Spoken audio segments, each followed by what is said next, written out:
Olá, bem-vindos ao podcast da PLMJ. Conhecimento jurídico, sustentabilidade, impacto social, cultura, Fundação PLMJ.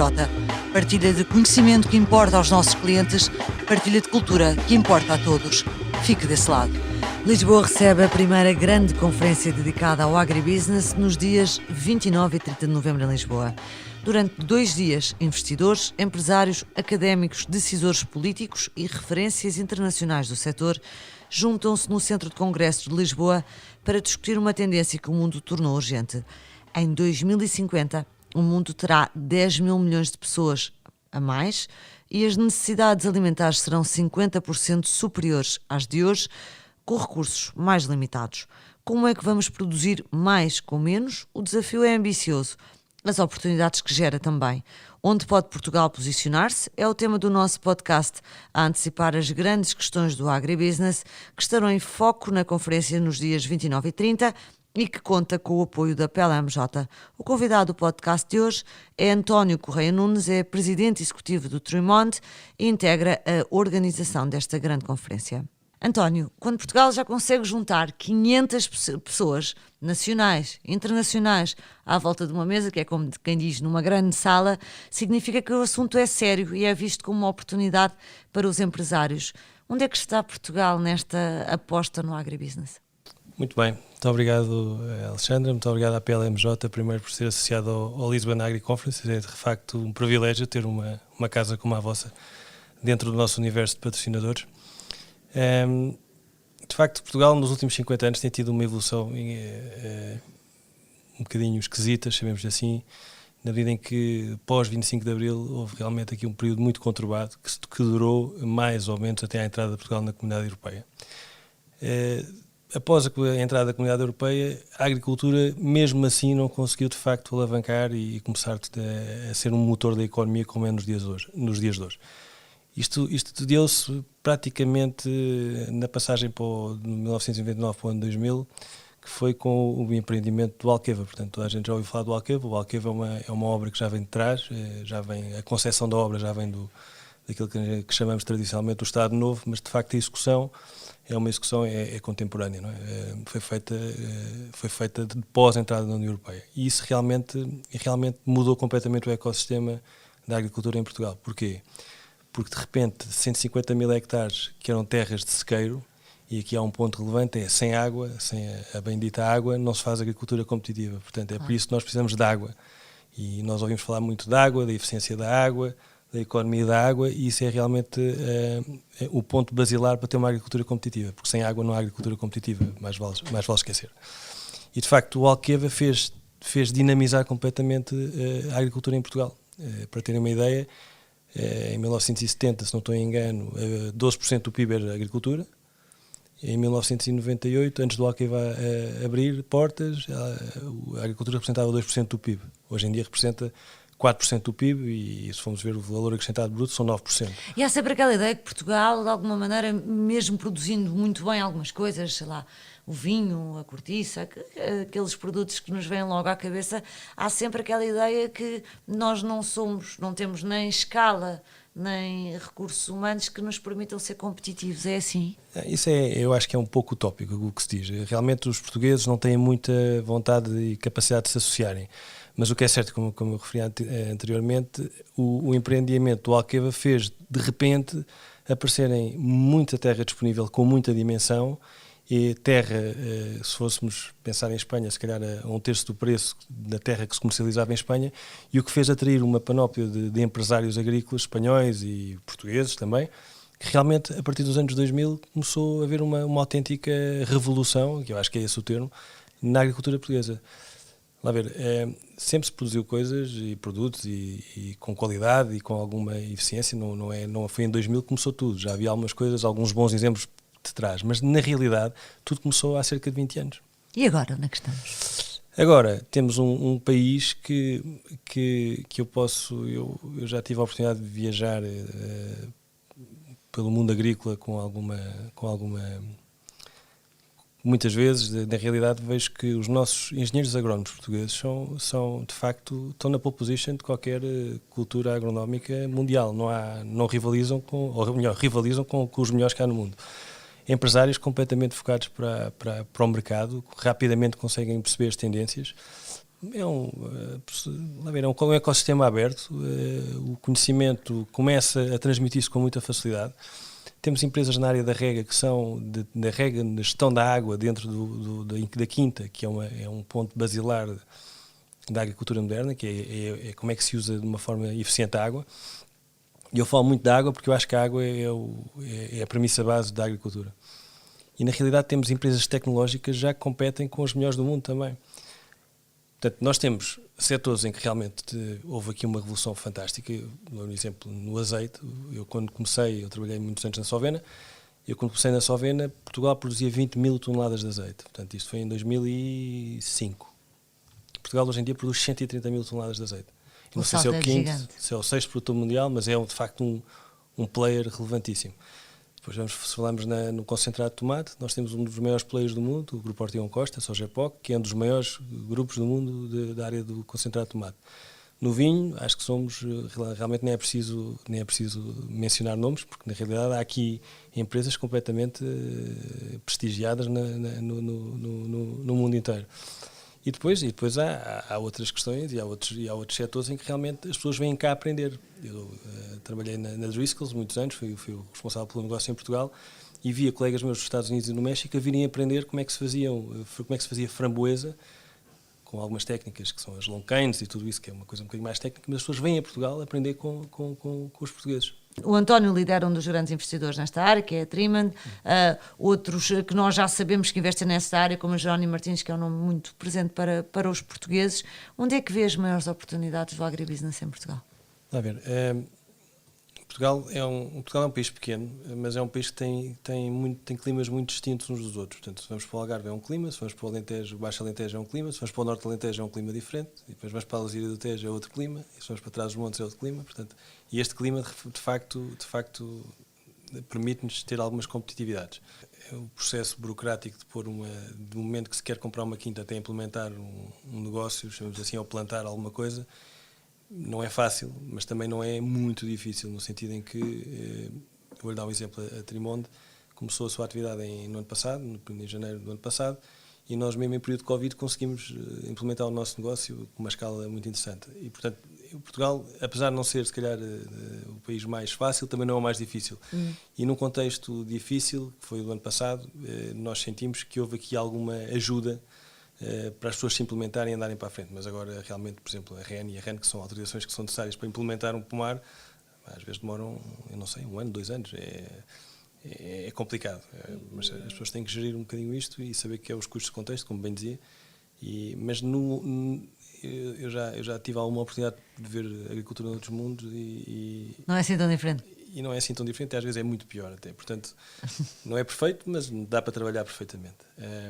Agora, que se podem melhorar, toda a gente pode melhorar e isso é um ponto que pode melhorar. Agora, respondendo à sua pergunta objetivamente, onde é que nós somos competitivos? Por exemplo, no Algarve, hoje em dia, percebeu-se que trazer abacates do México não era a solução. A €1, para vocês terem uma ideia, o custo logístico de trazer um contentor do México para a Europa, logístico com abacates, custava 30 cêntimos, se calhar, há um ano, e agora custa €1.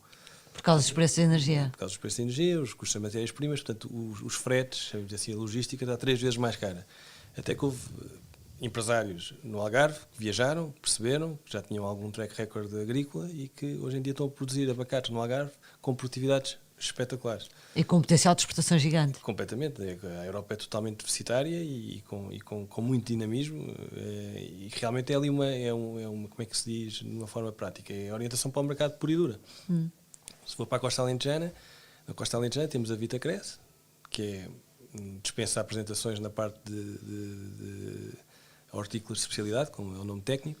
Temos tudo o que é os frutos vermelhos, a componente de Driscoll's e outras empresas que realmente são líderes da Europa em produção de framboesa, portanto, e da mora. Realmente, um país como o nosso, ter os líderes de produção de framboesa é notório, não é?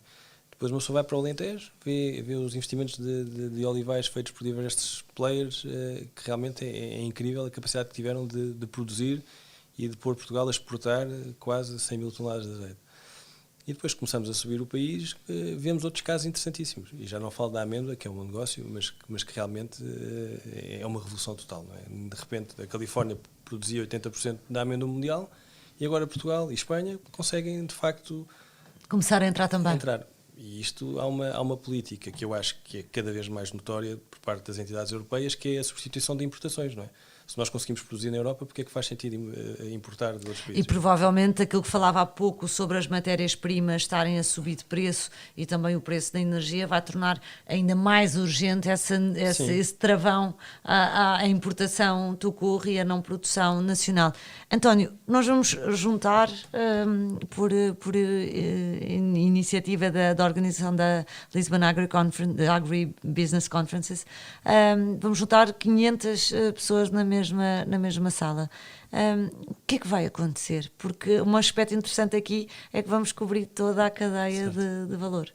Como é que a ideia começou? Se calhar para responder à sua pergunta venho aqui um bocadinho atrás. Algumas pessoas, empresários e gestores do setor, muitas das vezes pensávamos que realmente era importante trazer conhecimento e de alguma forma juntar as pessoas mais relevantes do setor em Portugal e em Espanha, porque vem muita gente de Espanha também, para de facto juntar, debater, ouvir, porque há mensagens que são transversais a todos os stakeholders do agribusiness, mas na realidade o que nós sentimos é que muitas das vezes somos sempre os mesmos a falar no nosso ecossistema.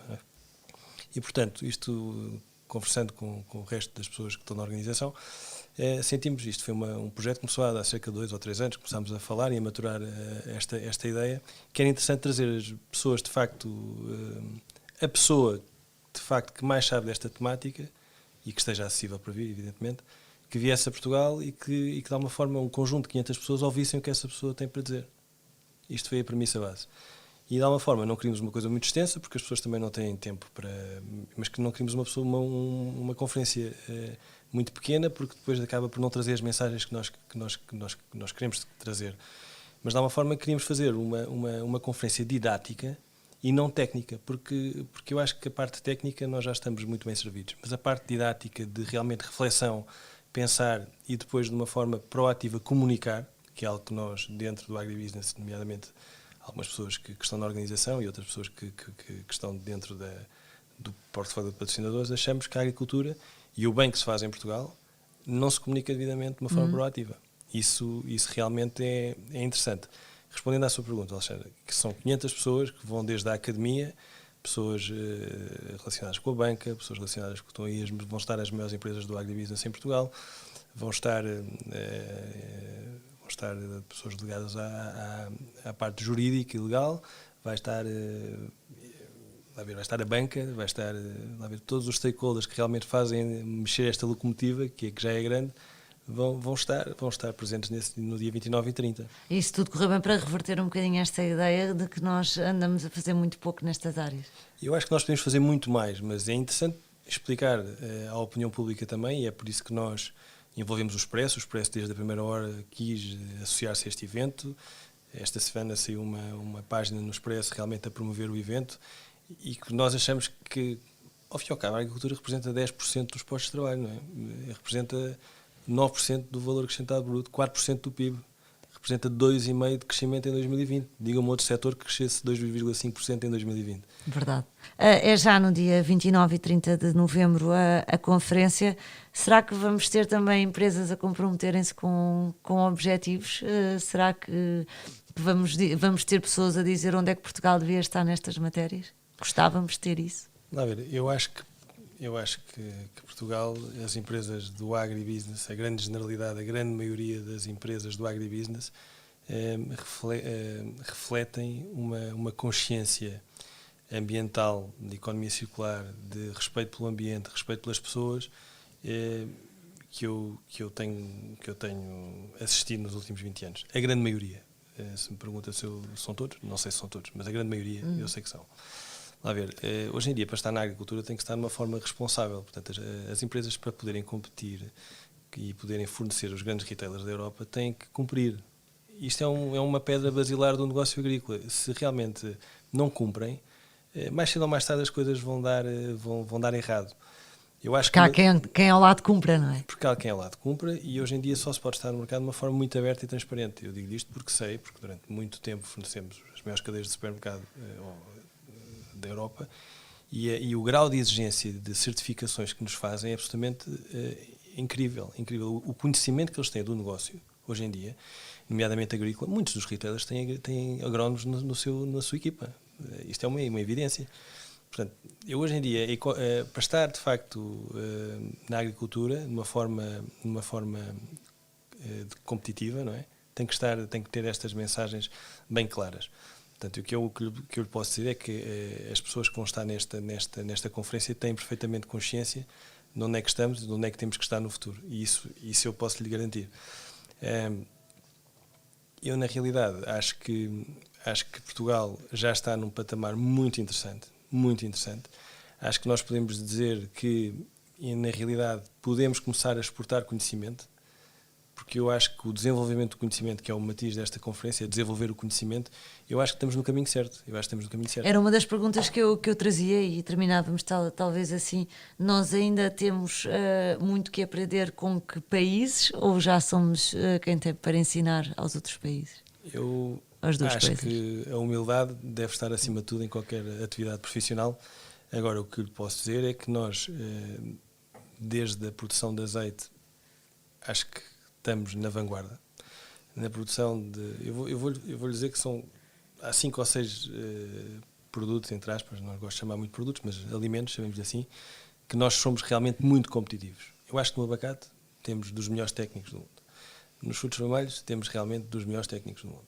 Empresários técnicos. Na parte de hortofrutícolas de precisão, que é a Vitacresce, por exemplo, que é uma empresa de referência, eu acho que as pessoas vêm cá aprender. Azeite, a produção de azeite, também. As amendoeiras e tudo que são frutos secos, na realidade vemos as pessoas a virem cá aprender connosco já, porque os grandes players mundiais, que são grandes players mundiais, de facto, dou um exemplo a Califórnia na amêndoa, é muito competitivo, é muito grande, mas na realidade a grande maioria do negócio está feita há 10 anos para trás. E nós estamos a começar agora, porque nós partimos de uma vantagem que é... Entramos mais à frente na curva de aprendizagem já. Entramos mais à frente na curva de aprendizagem e na realidade há outros negócios e há outros setores que trazem também muita inovação para outros setores. Vou dar um exemplo. Eu acho, na nossa equipa na Trimonde, por exemplo, nós temos agrónomos que vêm dos frutos vermelhos. Porquê? Porque realmente a capacidade técnica das pessoas que veem uma framboesa que tem que ser colhida naquele dia, que tem que ser colhida naquela hora, que demora 2 dias a chegar ao retailer, esta preocupação muitas vezes é trazida por outro setor, nomeadamente as amêndoas, e é outro conceito, e é outra aprendizagem, e as pessoas crescem assim. Eu acho que nós temos que aprender sempre, acho que não temos que ser humildes, mas o que eu lhe posso dizer é que nós temos uma capacidade e uma base de conhecimento estabelecida em Portugal muitíssimo interessante. Temos que ser humildes, mas não temos que ser falsos modestos. António, muito obrigada. Muito obrigado.